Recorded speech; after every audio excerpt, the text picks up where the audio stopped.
Welcome to the Painter Marketing Mastermind podcast, a show created to help painting company owners build a thriving painting business that does well over $1 million in annual revenue. I'm your host, Brandon Pierpont, founder of Painter Marketing Pros and creator of the popular PCA educational series, Learn, Do, Grow, Marketing for Painters. In each episode, I'll be sharing proven tips, strategies, and processes from leading experts in the industry on how they found success in their painting business. We will be interviewing owners of the most successful painting companies in North America and learning from their experiences. In this series titled The Dream Team, Corrie and Chad Leister of Inspired by You will be discussing building a championship team, how they think about specialization versus diversification in their company, and finally, how to move from a supportive role to an effective business partner as a spouse. In episode 1, Corrie and Chad dived into the importance and logistics of building a championship team for growth. In episode 2, they weighed the pros and cons of specialization versus diversification and discussed the balance they have found while running Inspired by You. And in episode 3, the final episode, this episode, Corrie and Chad will open up about their transition to working together as a couple and how to navigate this at times treacherous road successfully. If you want to ask Corrie and Chad questions related to anything in this podcast series, you can do so in our exclusive Painter Marketing Mastermind podcast forum on Facebook. Just search for Painter Marketing Mastermind podcast forum on Facebook and request to join the group, or type in the URL facebook.com/groups/Painter Marketing Mastermind. Again, that URL is facebook.com/groups/Painter Marketing Mastermind. There you can ask Corrie and Chad questions directly by tagging them with your question so you can see how anything discussed here applies to your particular painting company. Round 3, what's up, guys? Hey, what's up, Brandon? Here we go. This is always one of my favorite topics for the husband and wife team.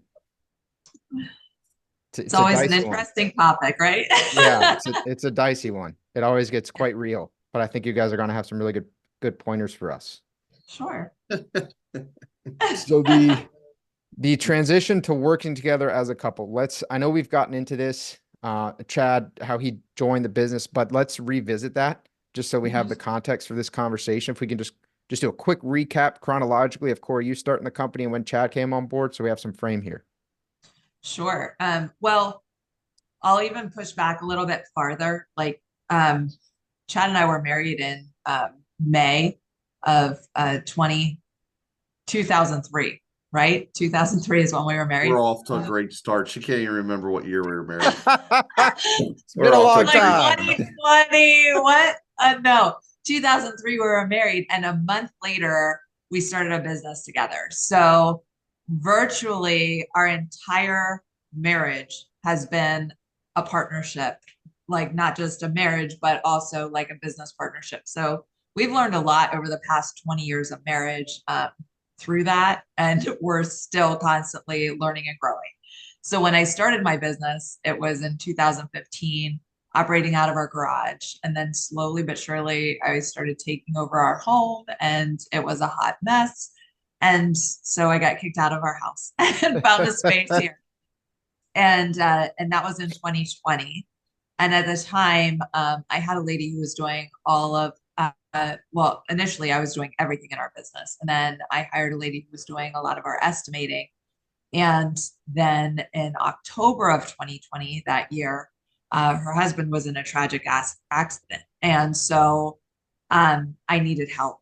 And so Chad stepped into that role to help just out of a dire need at the time. And so he was doing all of our estimating from 2020 to present day. And throughout that, it was more of like he was just filling a need for my business. And he was really just helping out because I needed help. And then last year, our business went through a lot of transitions, and he came to the realization, I guess, that I'd created a pretty good asset for our family. And then he was like, it was a blessing how it all transpired. But then he kind of came on board fully. And so since, when would you say, Chad? Probably September. He's been a vital asset to Inspired by You, like really getting into the depth of everything that we do here. He's wearing many hats currently, but just helping with the finances, with the sales and marketing, with all of the connections with a lot of our vendors that he's grown since he started doing estimating. So it's been quite a transition. I think we're in a really unique position too, because this is a company that I started as the woman of the partnership, and he has been such an incredible support through that. But now to have him as more of a partner role, it's been quite a transition, and we're still adjusting through some of those changes, but it's been a ride. Yeah, it sounds like it. What company did you guys start together in 2003? Chad, you want to talk about it? Yeah. All right, you go for it. I'm glad if you're online watching this, you can't see my nonverbals. Beautiful picture, Chad. Beautiful. He's now a vital asset. Man, I've been an asset the whole time. He's proving himself. Let's not kid 21 years in, he's starting to prove Listen, himself. I joke around with it. I said they wouldn't even have work if I wasn't out selling. That's so, true. I mean, like, so, but no, yeah, I tell the story every day. We met. Corrie made the first pass at me, and she saw I was wide open on a basketball court in a student faculty basketball game and threw me the ball, and I scored, and I knew she liked me, and it was history after that. But then we got into, Corrie grew up in a very entrepreneurship family. When we got married, she grew up in a very entrepreneurship family.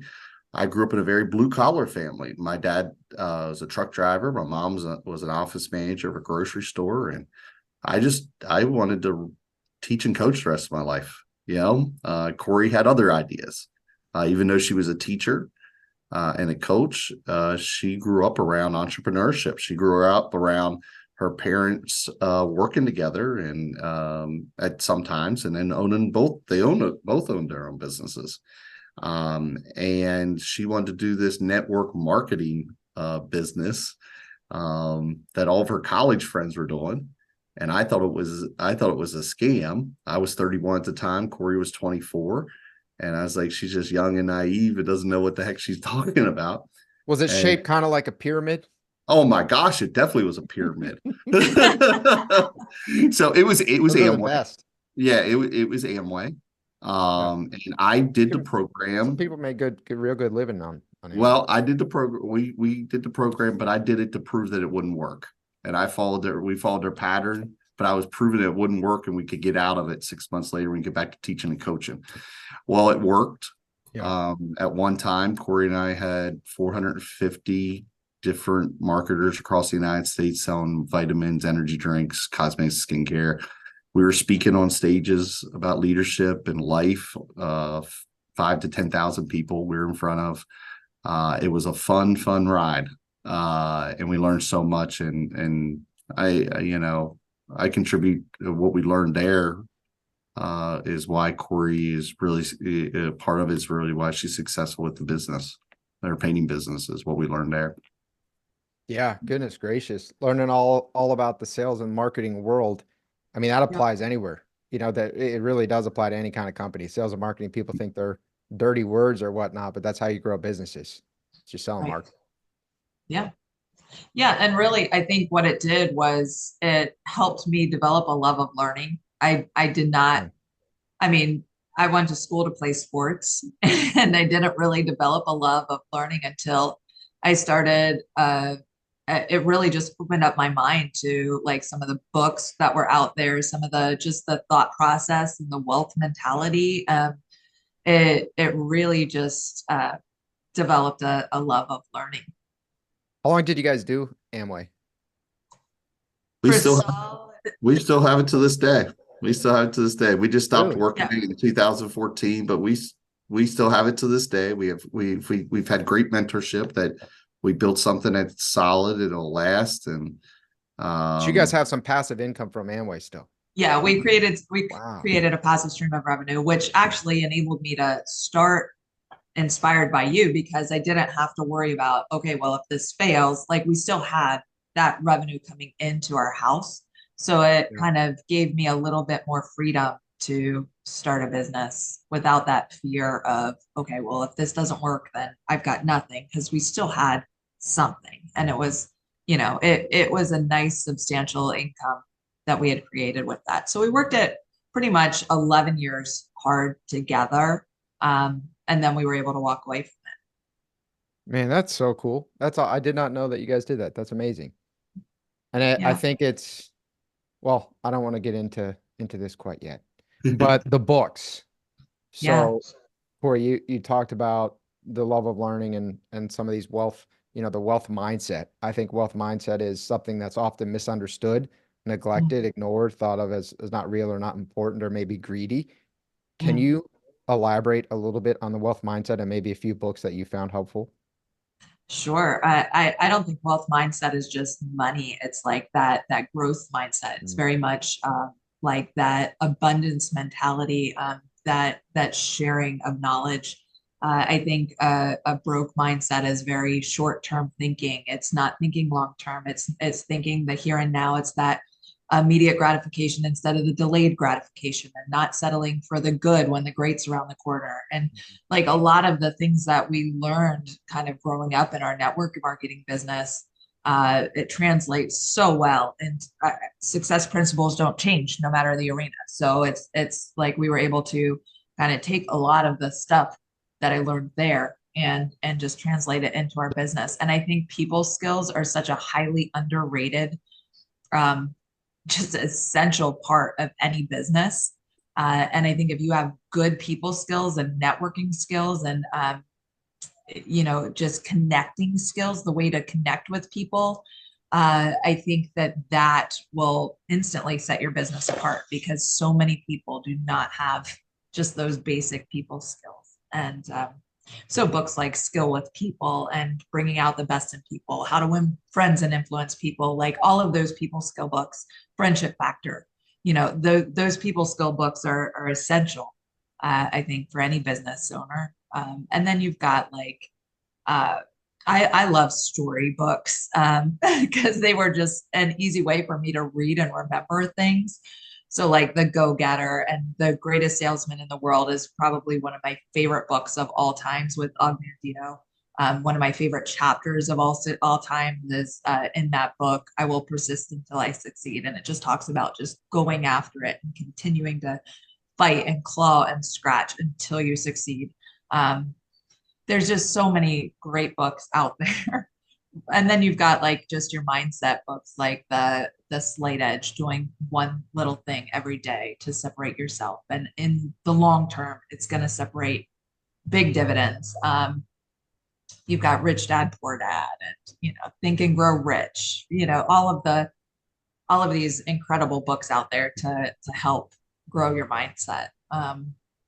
And I need to continue to read like that. That's one thing that, I can feel myself. I haven't been into books as much as I should have, as much as I should be. And I can make all the excuses in the world as to why I haven't, but it's just something that I just read a book the other day, and it was excellent. It was called The Three Kings. And it was just talking about, it was a book based on the Bible and King David and King Saul and Absalom, and like just the connection there. But when you're diving into those books, it just helps to expand your thinking. And books can tell you something that you need to hear, without you taking offense, because there's really nobody, like they'll just poke you with that sharp stick of truth, saying, and it reveals so many things that you need to change about yourself. But you can't get offended because nobody's telling it to your face. You're like telling Yeah. yourself. You know what I mean? You're kind of self-recognizing it. Right, right. So it's just a great way to grow yourself. And I've benefited greatly from books. I know Chad has as well. Chad, what are some of your favorite books? Because Chad's a certified John Maxwell speaker. He's also a certified Jeff Wow. Gordon speaker. So he dives into a lot of those. He's met both of them, and Wow. yeah, yeah. So Chad, Chad, what do how you about got? you? Yeah, I mean, Corey just said a lot of them that we grew up on. You know, what I mean, The Magic of Thinking Big is another one that I've Gosh, I noticed. love that book. Yeah. Yeah. You know, but what I loved about what the Amway so-called business did, it was about the mentorship. Amway was just a distributor. It was about the mentorship team called Your Association that we were a part of. That I want to write a book someday.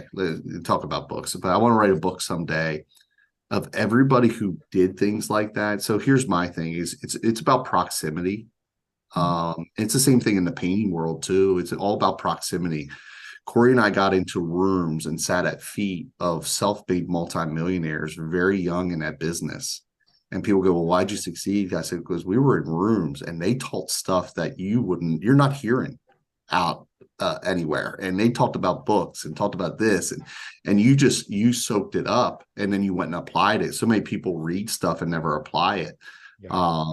And they get knowledge constipation. But it's the same thing, proximity. We got in the rooms with people who read these books, who did these things. It's the same thing Corey did in the painting. I remember her seeking out people. Hey, I'll come to you. I'll pay you. Just teach me what you know.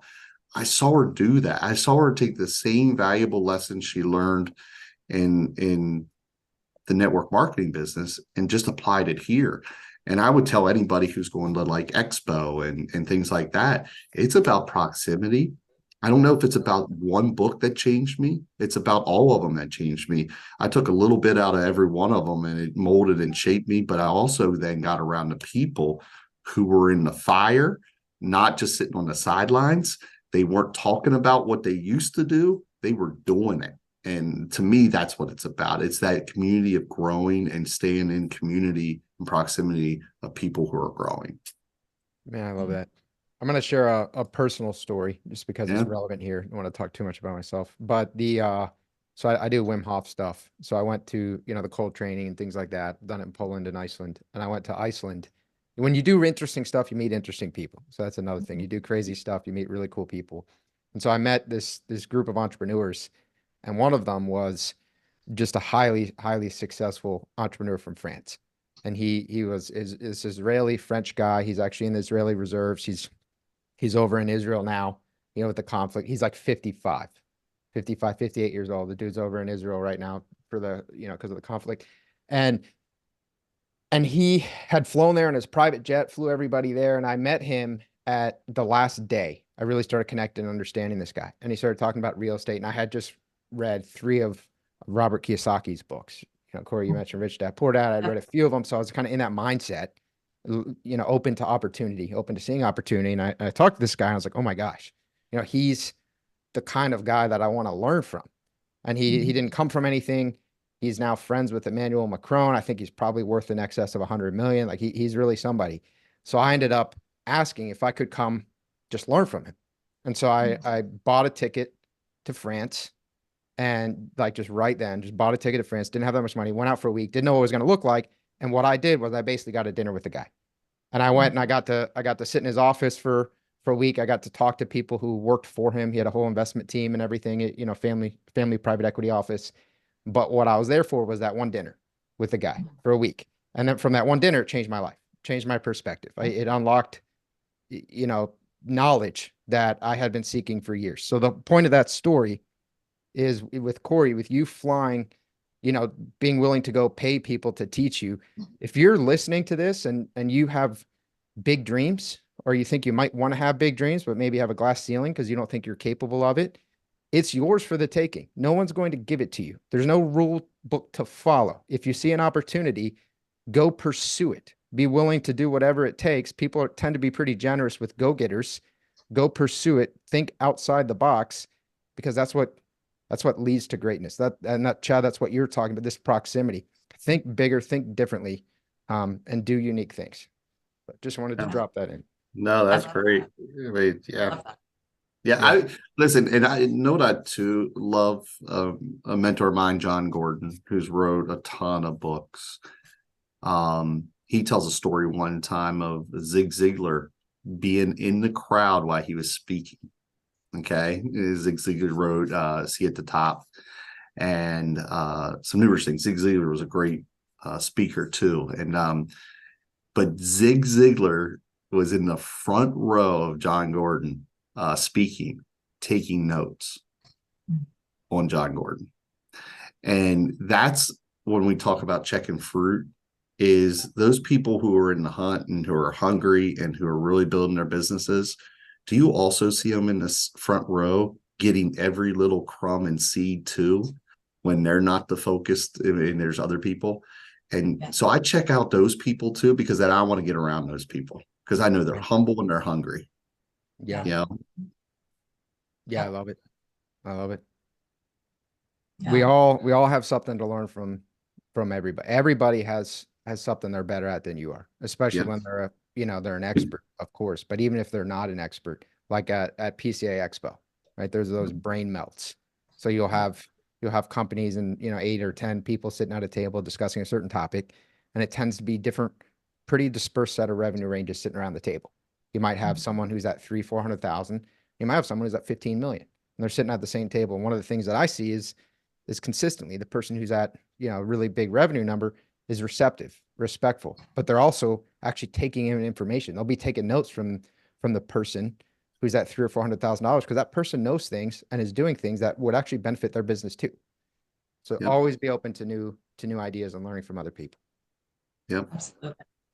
Corey, you know a lot of books off the top of your head for saying you haven't done a good job of reading. You just kind of ripped off like a top 20 book list right there. No preparation at all. So I think you're doing all right. Can always get better. Yeah, well, fair enough. Self-improvement. Corey, you're just sort of laying out the ideal entrepreneur. You're kind of just laying out, and Chad, like, for people listening, just the things that they're saying right now, this is what an ideal entrepreneur, in my opinion, looks like. One of the things that I found interesting too, going back to the partnership, is, Chad, you said, hey, I don't think the Amway thing's going to work, right? You were not a believer in it. You thought it was a bad idea. Yep. And the natural reaction there would be, hey, I'm not going to do this. We're not going to do this. This is a stupid idea. That's what most couples that would sort of be what would happen, right? This is a bad idea. We're not going to do it. You instead said, hey, we're going to do it. I'm going to be a team player here and just kind of show it doesn't work. Even though I fully don't believe in it, we'll do it for 6 months. I've already kind of mapped out the ability for us to obtain a refund. But you essentially decided to commit half a year of your life, which is a big deal, to something because Corey wanted to do it, even though you didn't think it was going to work. To me, that speaks volumes about your guys' partnership, but I want to hear from you. Yeah. Well, I like being right.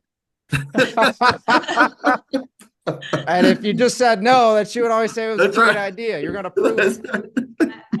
I think it definitely speaks to our partnership, because like I said, like we're both type A, firstborn, like incredibly driven. I think it was more like, I'm doing this. And he's like, and I think he was like, yeah, I knew she's going to do it.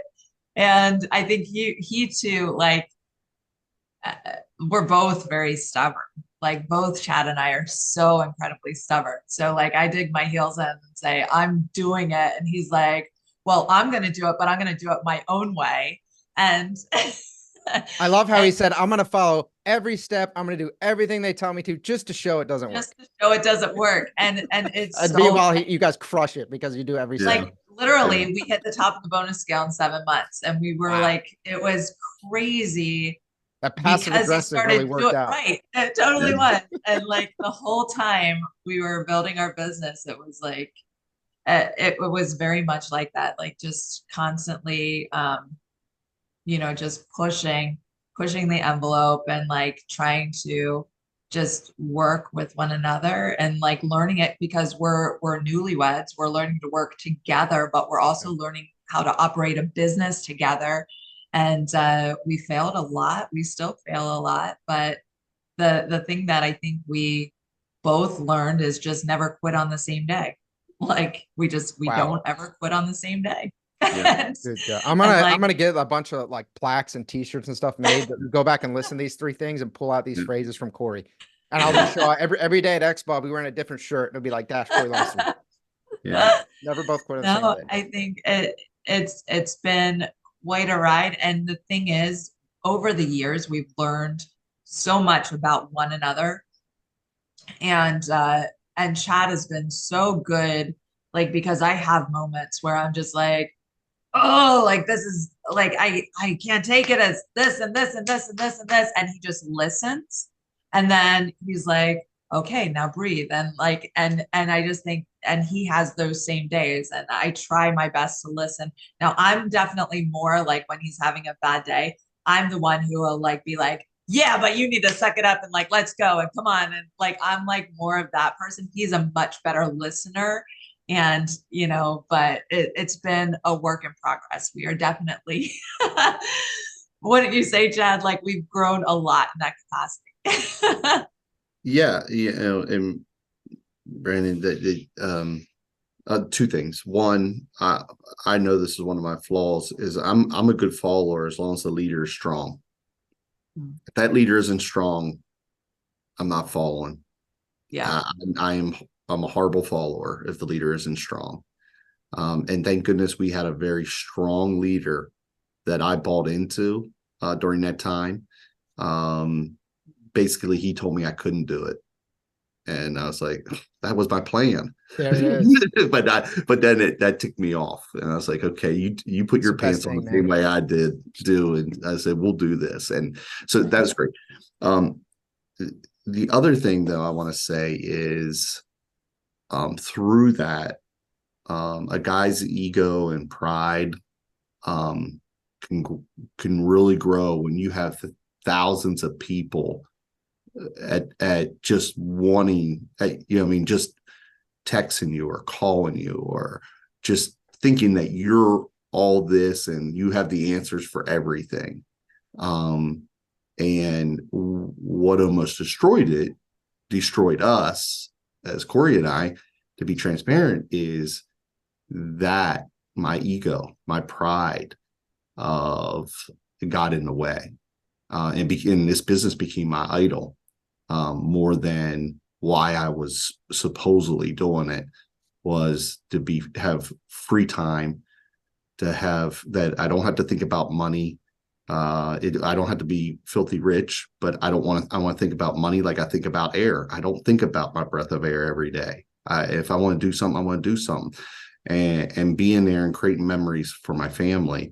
So we went through a hard patch where that was almost all gone because of my pride and ego. And so when I got into, like, when Corrie started this, because there was a time where I was out in front and people looked to me, and Corrie was more behind the scenes, which was a huge part that you didn't realize until after it was gone.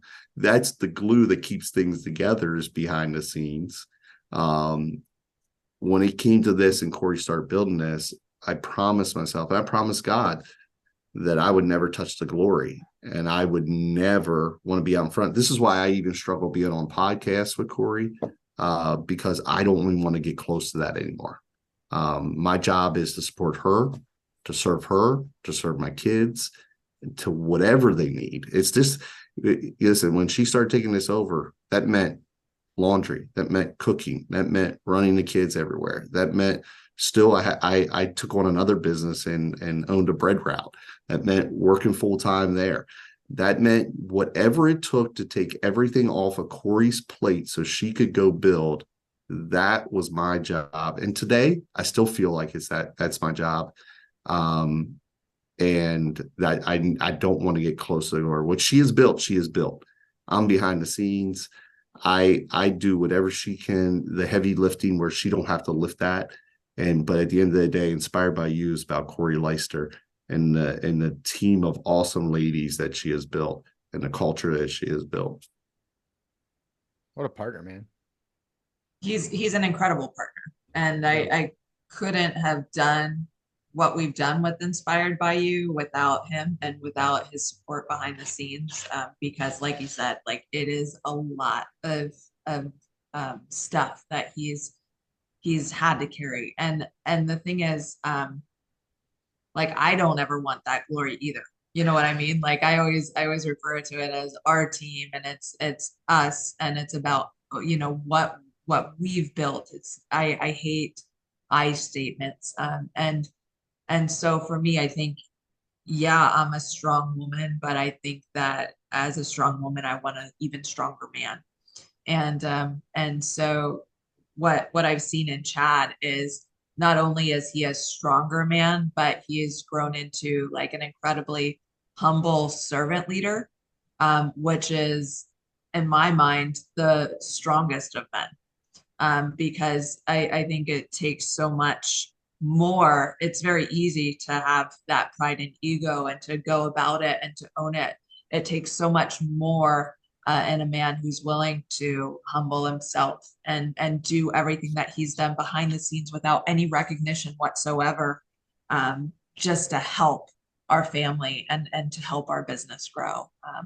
So like as we've grown, it hasn't been ever like I've always considered it our business because what has been built has been for our family. And to now have him come kind of full circle and now it really is our business as we're building it now together. It's just a beautiful thing. And I absolutely love having him there with me.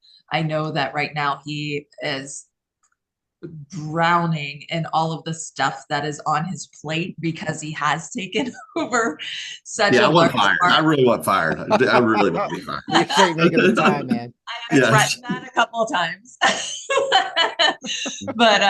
But no, he's been just it's been incredible to have that support now.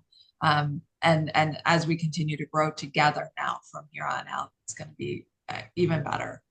What a partnership, man. This reminds me a little bit of Maggie and Matt, Kuiper, Harpeth, I Manning. love them.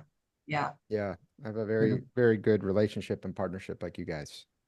Yeah. And if I wasn't through what I was through, didn't go through, it would be hard for me as a guy, any guys that are listening, to sit in the background and start thinking, well, what's everybody think?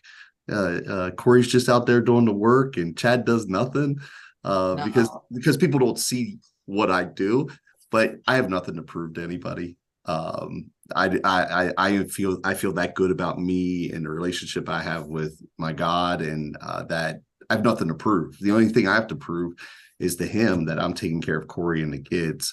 And at the end of the day, that's all that matters. It's beautiful. I have a question for you guys just about ambition. And I think this is likely to lead back to faith and principles. But I was having a conversation with my brother-in-law last night. And one of the things we were discussing was really successful entrepreneurs, CEOs, even so successful executives, successful people kind of really in any field. I'm in the Army National Guard. We were talking about kind of operators and special forces personnel. And basically the common theme for people who seem to do things really well or at an extreme level is divorce and a wrecked family life. And so we were contemplating, I guess the CEO of Delta has been divorced 7 times, or, that's what he said. So he's an airline pilot for Delta. So we were contemplating, can you ambitiously succeed? Can you have ambition while keeping intact that which is most important? Your family, your marriage, your children, or is it something that you intentionally have to, in a way, compromise? I guess the better word might be balance, but I also think there is an aspect of compromising and sort of accepting, okay, I could go be this $100 million entrepreneur, but I might lose everything that I care about in the process. So my goal for my life is not going to be a $100 million entrepreneur. It's going to be a $10 million entrepreneur and have more about. Have you guys ever thought about that trade-off, or do you think it's real? Absolutely. I think that it is real. And I think you use the word intentional. Like you just have to be intentional about your relationship. And it's so easy not to be intentional, because intentional with your relationship, because you're more intentional with your business, and that growth. I don't believe in balance. I mean, I think it's a myth. I don't even know what the word means, Corey. I mean, I love work-life integration, like integrating the two. I think it's just a part of who we are as entrepreneurs. I think that you can't You can't separate it. And I love that we integrate what we do, because now all of our kids, like, they want to be entrepreneurs too. I've seen it in my mom and dad, like what they did and the way that they raised us. All of us are entrepreneurs, and our spouses are entrepreneurs. I think it's pretty incredible what can happen when you get that integration and when you make it a part of who you are and what you do and how you live. I think that it is very easy to let business completely take over your life. Yeah. So I think you have to be really intentional with your relationship, and intentional with date nights, and intentional with setting aside time together. And I think that if you don't, divorce is pretty much inevitable. Wow. Okay, so let's get into this. That's strong. I'm glad you said that. So you're saying with lack of intentionality, because I don't think anyone really thinks divorce is inevitable, right? But you just said it, and I think it's probably true. So you're saying if I've you, lived it. I've lived it. yeah, if you're growing a business and you're not intentionally, like, you don't go in and, I guess the idea of failing to plan is planning to fail. If you don't say, hey, we're going to grow this business, we're going to go through some rocky times. It's going to be intense because that's entrepreneurship, but we're going to protect that which is most dear through intentionality, through date nights. And I do want to get into some details here about how to do that. But you're saying if you don't carve that out, you're on a path straight to divorce. Just no ifs, ands, or buts about it. No question. Wow. Chad, would you agree? Yeah. Unfortunately, yes. Yeah. I totally agree. And I think there's different seasons of where you can push and go really hard, and there's other seasons of your life where it's like, hold up a second. I don't believe in the balance thing either. But I have learned to control my calendar and control, like, my phone's not that important to answer every phone call. But I had to learn that the hard way. I rather would have learned that the easy way. So yeah. Listen, nobody said it was going to be easy here on this earth, so I don't think anybody's looking for easy. I think you just got to stay on guard, and you got to continue to talk through those seasons. And I think the best people that stay together are the ones who can adjust and adapt and get through those seasons, because there are tough seasons. Especially if you're just starting building a business, and then if the business is really good, and then you have to make some adjustments, and it's just it takes, man, anything great is going to be hard. Anything great is going to be hard. Anything great or worth it is going to be hard. So if the relationship's worth it, it's going to be hard at times, but that's okay. It doesn't mean you don't love each other. It's just going to be hard. And in the business too, it doesn't mean you don't love your business if it's hard. It just means it's hard, and you got to work together to get through it. Chad, you're going to get a couple t-shirts too. I think this is not common thinking, but I don't think that I think like everybody else. I know a lot of people say divorce is not an option, and I don't think that that's a way to live life. Because I think if you go through life and you say divorce is not an option, then it's so easy for you to take your partner for granted. Because, hey, we're never going to get divorced. I'm going to take them for granted. They're going to love me no matter what. Like, yes, you should love your spouse unconditionally, but you know what? You should also be intentional with them and show them, like, that you care about one another and that you value them. It's so easy to get caught up in what we do every day. And, it weighs on you, especially like Chad is doing so many things and I'm doing so many things, and my stuff is more physical. So it takes more of a toll on my body, but his stuff, like all of the stuff that he does, is just as instrumental and just as important. And I don't ever want him to think, I know sometimes he feels like I don't value what he does as much because it's not like the physical part of the job. But it, like he said before, like if he's not doing what he's doing, then we don't have the jobs to be able to do what I'm doing. So we work together, but we also have to find, like, we also have to show one another and take time for one another to show that we value each other. And, um, and not, I think just saying the words divorce is not an option. It just kind of devalues that relationship because it's saying, I can take you for granted all I want. And, you know, I don't have to work at our relationship as much because you're always going to be there. I just think those words, I don't know. I don't think that you should get divorced. But at the same time, I think that you should be very intentional with your relationship. I like that. The one thing you guys have both echoed is you don't like balance. You don't like the concept of work-life balance. You like the concept of work-life integration. You work together. What about a couple that maybe one person's working on the business, maybe the other person has a traditional job, or maybe they're stay-at-home mom or dad, or do you think it's, I guess, can they run it successfully where they keep their work and their life separate? Is it important for them to talk about it? Does it depend on the relationship? How do you guys view the variables there?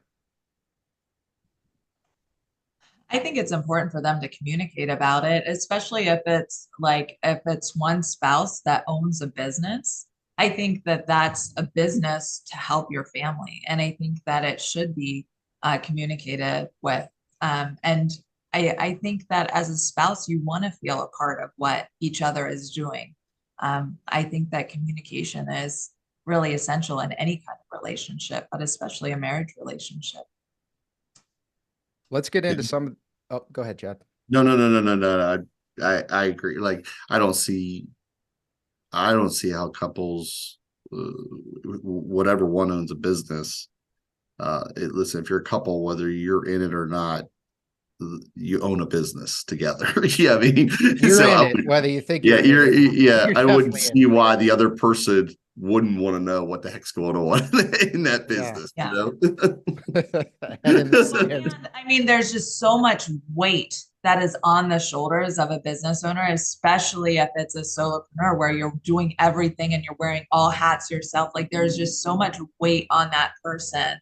It helps if there's that supportive role, just like Chad was for me. Like, even if you're not the one who actually owns the business, but you're holding down that home front and you're like, you're making sure meals are on the table and you're running the kids around and you're making sure the laundry is done. Like, that was so instrumental in our success, because it was, he knew that I was wearing so many hats and I was doing everything. If I had all of that other stuff to do, we wouldn't have grown at all. Yeah, people don't give enough credit, whether it's the mom or the dad who does that stuff. People don't give enough credit to that. Yeah, Those it's a people, lot. listen, that's a drain. Even if you want to be a stay-at-home mom and that's your goal and that's your dream, it's a drain. Listen, it's a drain day after day of doing the same thing over and over again. And half the time, then you don't even have adult interaction. You're having interaction with all the little kids, you know? It's a drain, and I don't think enough of those moms or dads get credit for that Right. stuff. And Corey and I both have lived that role. You know what I mean? So we both know how that role feels.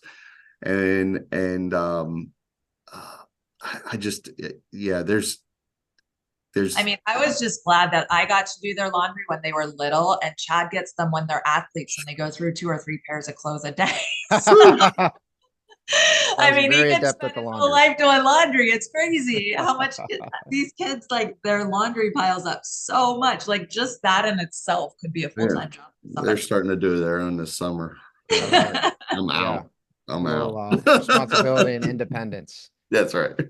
So yeah, Corey, one thing you said was interesting because it's share a little bit more about my personal journey here as well, because that emotional support, I guess, right? And it was Yeah. something in our early days. You know, my wife was doing similar stuff, right? To stay at home, take care of everything, so I could go out and hunt and grow and build. But it's a lot of pressure. It's a lot of pressure when you're building a company. It's a hard thing to do. And so what I would do, I guess the mistake I made, which ended up causing us some issues, I was overly emotionally dependent.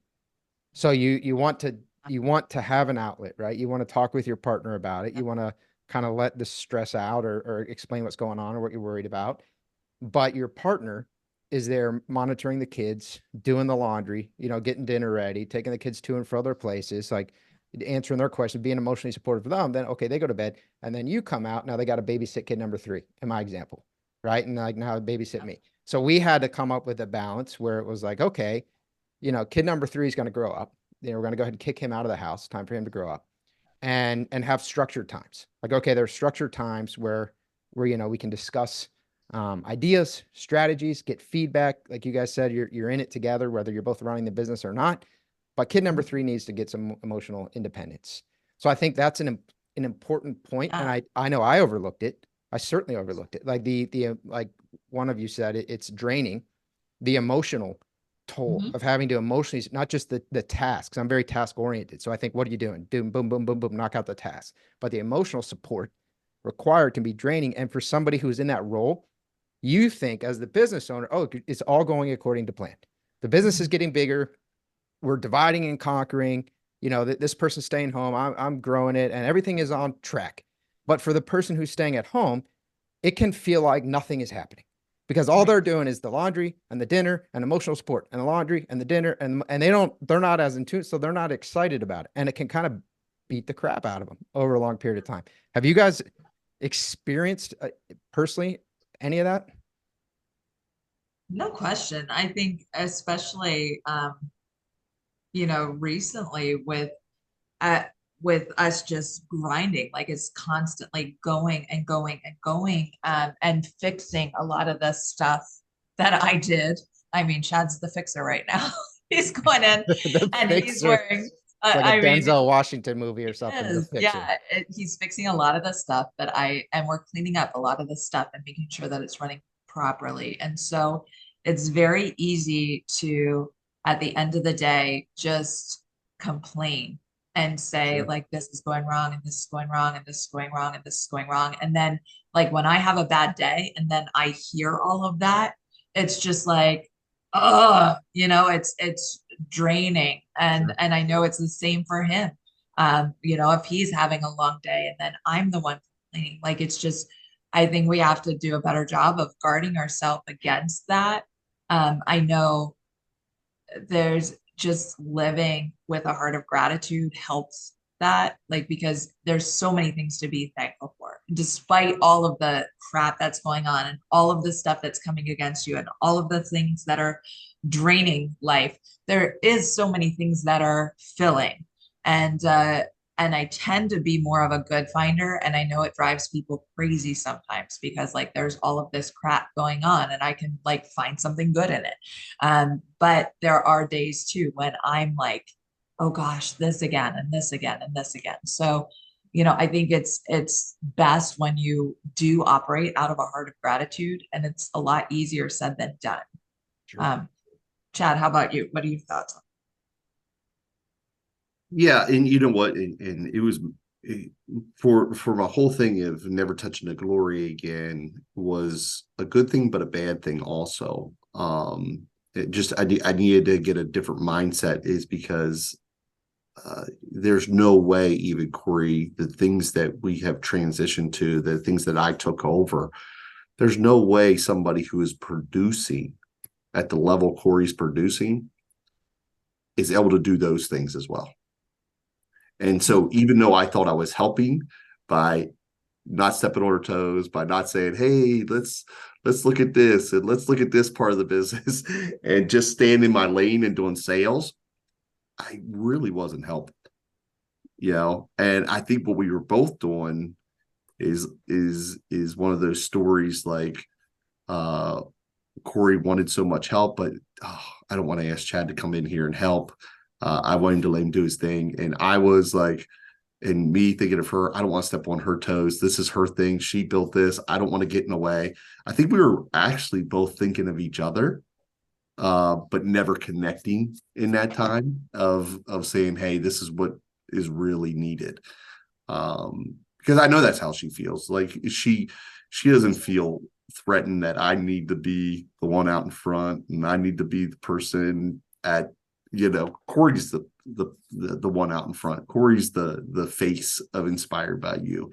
And I don't feel threatened by that she's the face and that everybody knows her. I'm great with that, to be honest with you. And I'm great being behind the scenes.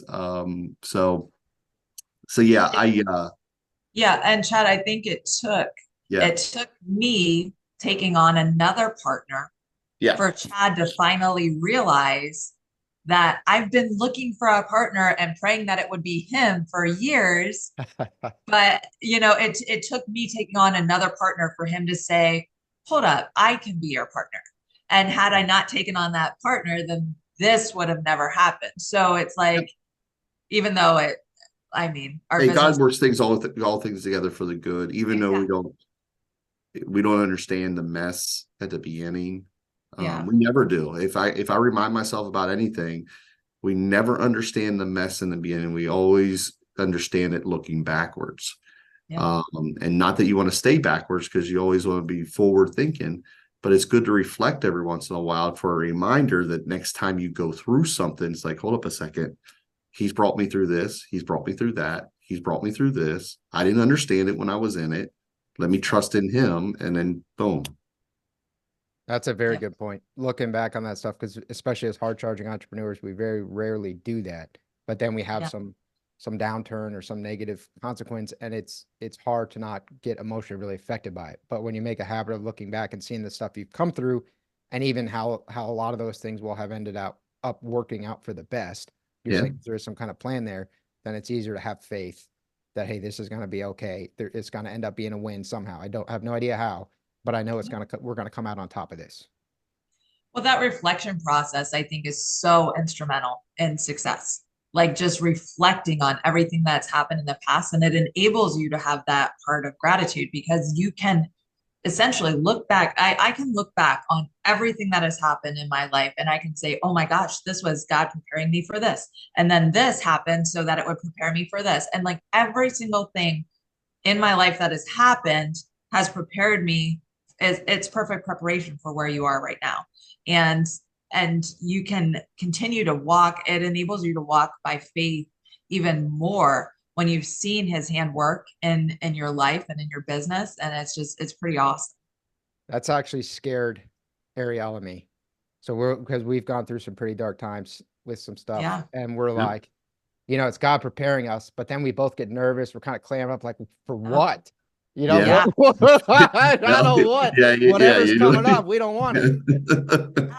Yeah. I mean, it is without a doubt every single thing. I mean, had we not gone through everything that we've gone through in our marriage and our relationship and our Amway business, I wouldn't have Inspired by You. Right. And so it's kind of crazy. Just all that has happened. Even like my teaching degree and the fact that, I was a captain of my teams in high school and college, like just that leadership that was taught early on. It's like, okay, well, I'm using every single thing. I'm using teaching. I'm using leadership. I'm using the entrepreneurship. I'm using like everything that has happened in my path. I'm able to use now, in my business. And it's pretty awesome to see that. And Chad too, like everything that has happened has prepared him for where he is. But I know that that's only a touch of where he's about to go too. Like it's pretty cool. I want to touch on a couple before we wrap up, a couple of the intentionality strategies. I know we talked about date nights. Do you guys have other things that you are very intentional about in terms of prioritizing your relationship?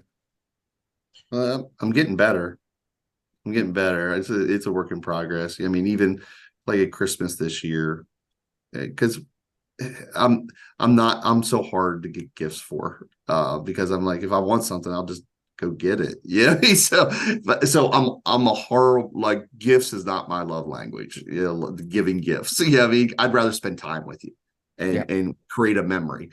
So, but like this year, Corey and I just went away for a night together, and we did something I liked and we did something she liked. We went to a Sixers game, a basketball game, and we sat like almost courtside. Wow, nice. And then we stayed at a nice hotel with a nice spa where she got her spa the next day. But it was the best Christmas present because it was a night away from the kids. And not that we like being away from the kids, but for You don't just have to feel guilty, Chad. We yeah, all get it. yeah, Yeah, we yeah, love the kids, right. but a night away is okay. Yes, for just us. And we did things that we loved, and we were together, and we didn't have nothing else. And that was the perfect for me. That was a perfect Christmas gift. Yeah, and for me too. Like, and it was a surprise, and it was awesome to I'm be gonna able to steal do that. stuff like that. I'm Yeah, Yeah, stealing this from you guys. This is a wonderful it Christmas was yeah. It great. gift. And doesn't have to like be even, long. I mean, we know like Chad is horrible to get gifts for. Like you Oh can give him gosh, anything that he asks for, and he are will you be gonna like, tell him? Are you? "Yes." I throw my own birthday parties. He does. Oh my That's what I was gosh. gonna say. You know, like last year we went to a Sixers game and he got 2 courtside seats. Everybody else was up in the stands, and then like we swapped out, and everybody would go down and sit with him, and Yep, everybody loved it. everybody loved it. That's a And great. this That's a year great he one. got Duke tickets, so So he's taking. this year, my birthday's next week. So I took the girls to see Elevation Worship the other night because they can't go with me next week. And then next Wednesday night we'll be at Cameron Indoor Stadium, Duke University. My son, both my sons, and then a couple of his friends and dads Yeah. will all be there. But I throw my own birthday party. Okay? That's Yes. so funny. And it's That's a glorious. creative. It's great for him, and it's Yeah. Yeah. great for me. And yeah, I mean, we That's so love it. creative. The everyone sitting way up and then just I've never heard of someone doing that. I Yeah. love It's only Chad. Yeah. And I get time with them. That's for me. Yeah, it's Listen, quality if I spend time with you at an event or dinner, man, I'm filled. Yeah. I'm filled. Like, and we create a memory together. I'm filled. It makes everybody happy too, because it's like I have no idea what to get him, and he loves doing that stuff, and we all have a great time together. Yeah, and the So kids are like, we all Ben, win. what are we doing for your birthday, Dad? Like they're trying to Yeah. give me ideas. Yeah. So come No, up it's with great. I think like just those little intentionality things, like the date nights are essential, and we need to be more intentional with having them more regularly. Like usually it's okay, I need a date night, and then we schedule Well, it in. but I'll say You know, that's the that's a season. little reactive, Corey. You know, I know, but no, but I'll yeah, say that's the it is season. the season, and Like that's another thing that we yeah, were really good at date nights once a week. yeah, But then I'll be honest with you, the last 6 months, it hasn't been like that. A couple reasons why. Yeah. This is why I tell people you got to go through your season. Is we got kids that are heavy in sports every weekend, right. where we got to divide to conquer most weekends, either basketball or volleyball. We're not all together, but we wouldn't have it any other way. You know what I mean, right now, Sure. and then in the last 6 months, the business has just needed a lot of attention, like intentional intention. But we both realized that, man, a date night or 2 or 3 in our future is needed. Yeah, I mean, but there is seasons where Corey and I are really good at once a week. But then there's seasons it's like, woof, the season we're in. Yeah. I think that's where that we were talking about wealth mentality versus growth mentality, and that long-term thinking that will help any relationship survive that test. Because I know we got caught. We were building a business together 7 nights a week, hard for like 10 years, Chad and I. Well, it was 6 years before we had Haley, and then we had Haley, and then it was like, hold up, I've got this little human being that needs my time. And now Chad's out by himself, and he's used to having me with him every single night. And then a year later, we have Lexi. They're a year and 10 days apart. So now I've got 2 little ones that need all of my time. Chad's out by himself. And had we just thought, okay, this is just a season, Right. like these kids are only young for so long. I still need Chad. He still needs me. Like these kids need him. Like had we thought long term, we wouldn't have had so many issues that we did, because it was that temporary thing. Oh my gosh, Corey's gone. She doesn't need me anymore. She's got everything she wants now. She's got her kids. I'm by myself. I'm alone. Like nobody needs me. Like that's kind of where a lot of our issues arose. But had we had that long-term thinking, it would have helped us. And now when we go through those seasons, like right now, when all of our kids are in like the thick of sports and we're both coaching, like Chad's coaching basketball, I'm coaching volleyball, like that's our time together as a family, but it's like go, go, go, go, go.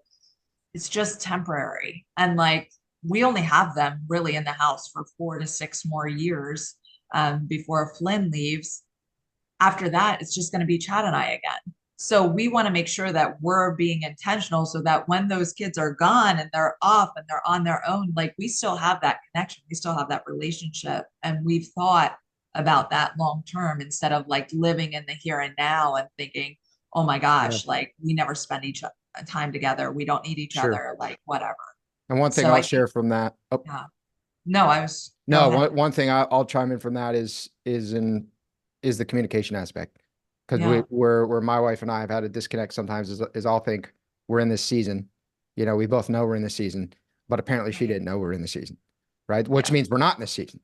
So that communication, you know, for anyone listening, make sure that everyone's on the same page, because if you guys get this busy, it's easy to start to diverge in your thinking, and you each kind of think you're thinking the same thing, but when you actually sit down and have a long conversation about it, your worlds apart in terms of what you Yeah. think's happening. Well, yeah, I think that that's so essential because that's happened to us so many times. Well, even like with this partnership thing, like had we just talked about it and like not talked to just speak, but talked to listen and to hear what each other is saying, because sometimes that happens, like where you're saying something, but the other person isn't comprehending exactly what we mean. Like I think that communication, just saying, no, I love you, I need you, I want you here, and right now, like this is where my time needs to be, but it's just temporary. Like I want you here, like just making that intentionally known. I Yeah. think that that's so essential because when you're going and going, your mind can, and you're by yourself a lot, that isolation, Yeah. it can just kill you because you're thinking one thing, and that negativity can just breed and grow. Sure. So you've got to eliminate it by that communication. And I think the divide and conquer is sort of a double-edged sword. You guys are able to do things, but it also creates a great opportunity for a rift to develop in the relationship, and you guys lose track. And for us, long form conversation has been instrumental. So as opposed to sitting down 5, 10 minutes, because your mind's racing.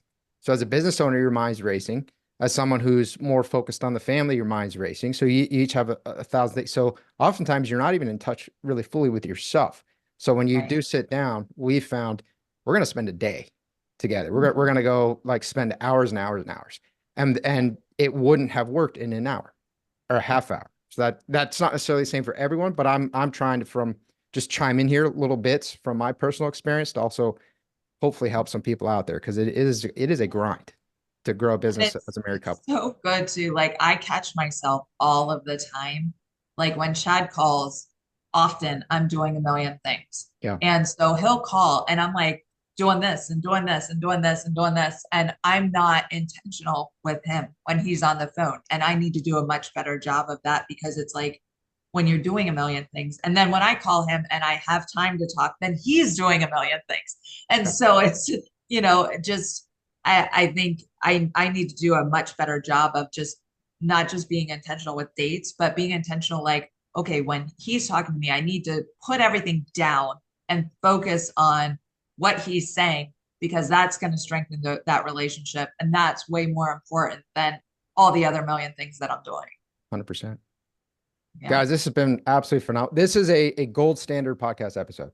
So for Painter Marketing Pro, this is what I'm always hoping to achieve. We start with an objective, we hit that objective, but it gets really deep and it goes all kinds of different ways. And I think this one absolutely did that. It was even more profound than I expected. So I thank you both. We are wrapping up this episode. We're wrapping up the series overall.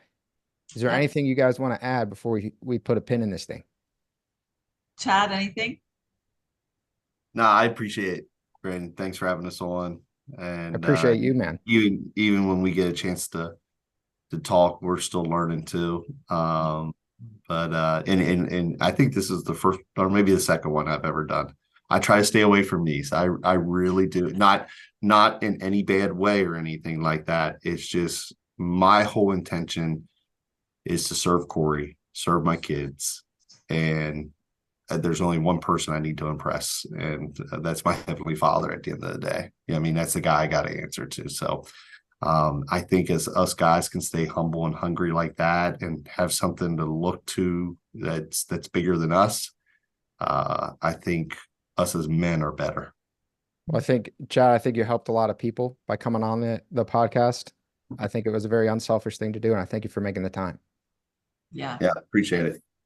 I love it. Thank you so much for inviting us on, Brandon. Like I just and like Chad said, I think oftentimes when I speak, at least I know that I'm speaking a lot to myself. I'm never coming from a place of I've arrived, I know everything, this is what you need to do. Like that's never how I operate. It's like, oh my gosh, these are all of the things that I'm constantly working on and I need to get better at. And like a lot of times when I'm talking to myself and like how I can improve and just know that everybody is a work in progress and give yourself grace. Cause I think so many times we listen to stuff like this and we're like, oh, I need to be better at this and I need to be better than that at this. Self-flagellation starts. Yeah. It's just like, give yourself grace and know that we're all constantly growing and learning and changing. And that's the beauty of life. It's like you've never arrived. You're in that constant state of growth. So thanks for doing this. Cause I know, I loved our time together. I did too. Yep. Well, Thank you guys. I appreciate it. I'm sure this is going to be one of the by far more popular podcast series, and I thank you both. Oh, thanks, Brandon.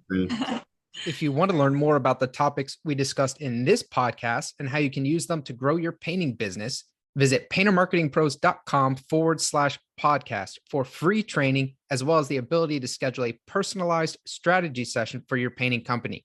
Again, that URL is paintermarketingpros.com/podcast. Hey there, painting company owners. If you enjoyed today's episode, make sure you go ahead and hit that subscribe button. Give us your feedback. Let us know how we did.